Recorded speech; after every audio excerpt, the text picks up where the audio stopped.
Personnellement, ainsi que d'autres collaborateurs que moi, n'avons pris connaissance de la nationalisation que le lendemain. C'est-à-dire, le 24 février au soir, on ne savait pas on ne savait rien. Je n'ai pris connaissance de l'événement que le lendemain, le 25 février, dans la matinée, pour la matérialiser, et notamment la désignation d'une équipe qu'on appelait à l'époque contrôleur de gestion. Nous étions 6 à l'époque.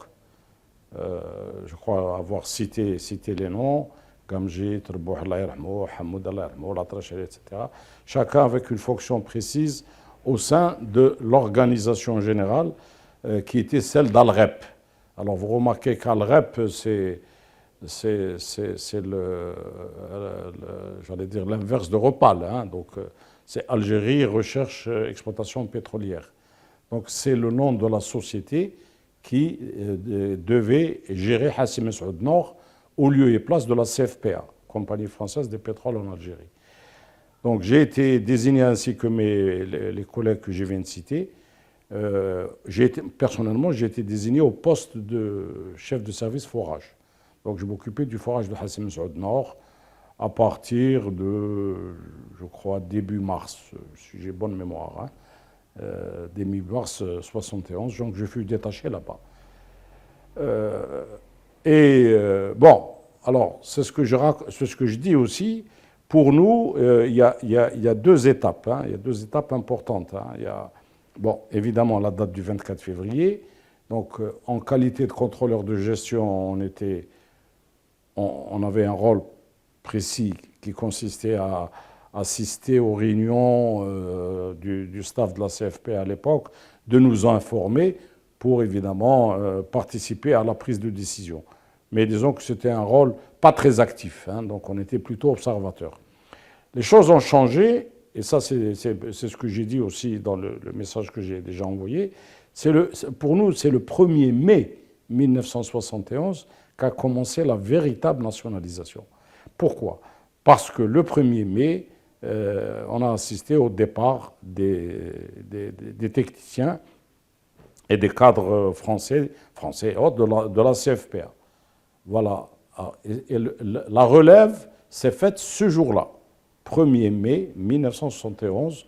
Bon, après une nuit mémorable que nous avons passée, j'allais dire, une nuit de travail, hein, je me rappelle, à la base d'Al-Rep à l'époque, sous la direction de M. Malti, Hussein Malti, qui était à l'époque le désigné pour la nationalisation de Messaoud Nord, qui dirigeait Al-Rep. Voilà un peu ce souvenir.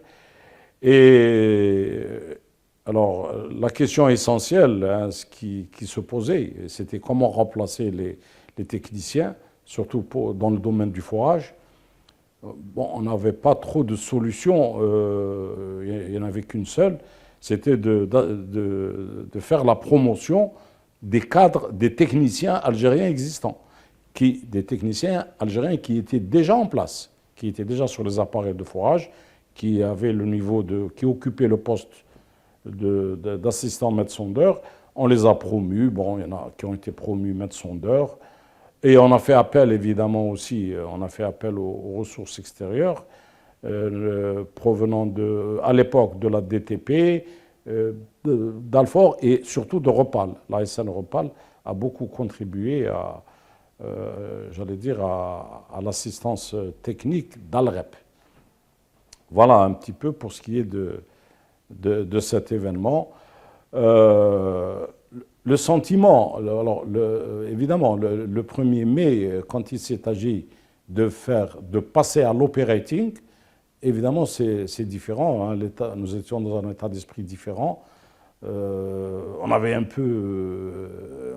on a assumé nos responsabilités, bon, avec un peu d'anxiété, parce que il y avait quand même, il fallait combler le départ des Français, et ce n'était pas une chose aisée en soi. Mais les choses se sont passées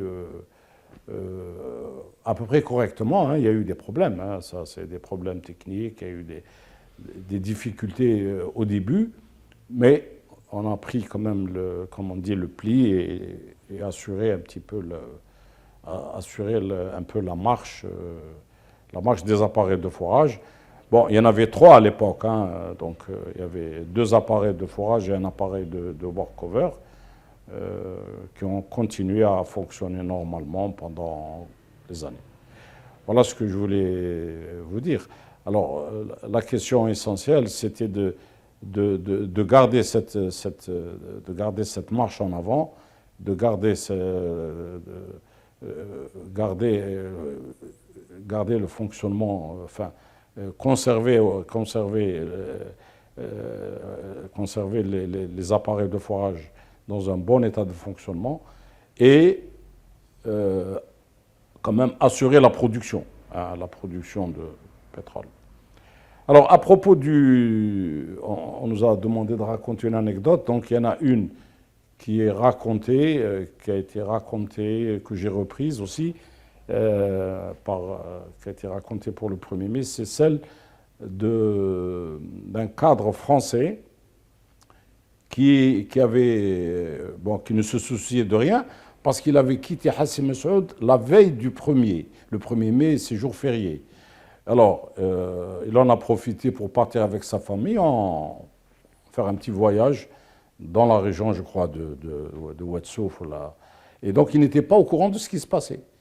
Quand il est rentré, 3-4 jours après, il a découvert il a appris ou il a découvert que ses collègues de travail étaient tous partis. Alors, on l'avait surnommé le dernier des Mohicans. Alors, je me rappelle, là, c'était je ne sais pas s'il était ingénieur, il était cadre. Et sa femme, d'ailleurs, lui avait dit, semble-t-il, ah ben, tu vois, hein, les Français sont partis, mais les torchères continuent encore de brûler. De beaucoup de souvenirs, beaucoup de souvenirs de cette époque où il fallait quand même, j'allais dire, avoir foi, continuer à avoir foi dans les possibilités, dans le potentiel de la Sonatrach.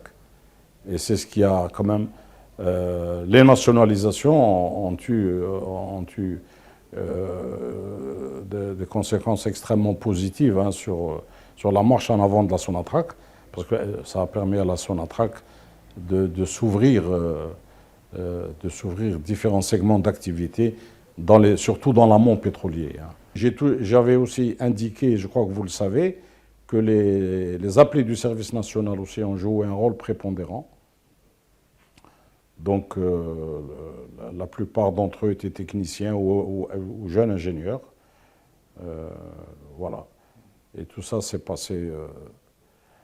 Alors, évidemment, 50 ans après, on peut se poser la question quel est l'héritage que ces années laissent dans la culture de Sonatrach et dans son savoir-faire. Oui, on s'est senti évidemment investi d'une mission, d'une lourde responsabilité, mais nous étions jeunes. Moi-même, j'avais 26 ans, donc ça faisait à peine 3 ans. Ça faisait à peine 3 ans que je venais de sortir de l'Institut du pétrole. Nous avions, bien sûr, nous étions fiers, mais en même temps, comme je vous l'ai dit tout à l'heure, on avait quand même un peu d'anxiété, on avait un peu d'appréhension, parce que la tâche semblait très lourde. La tâche, et ce n'est pas qu'elle semblait, c'est qu'elle était lourde. Voilà un peu pour cette période particulière. Mais je répète, l'héritage principal, le patrimoine essentiel que nous voulons léguer, enfin que nous avons légué, je pense, ces dernières années, c'était quand même doter Sonatrach d'un véritable savoir-faire, qu'il faut bien sûr améliorer, qui n'est pas parfait, mais qu'il faut surtout éviter de dégrader. Donc c'est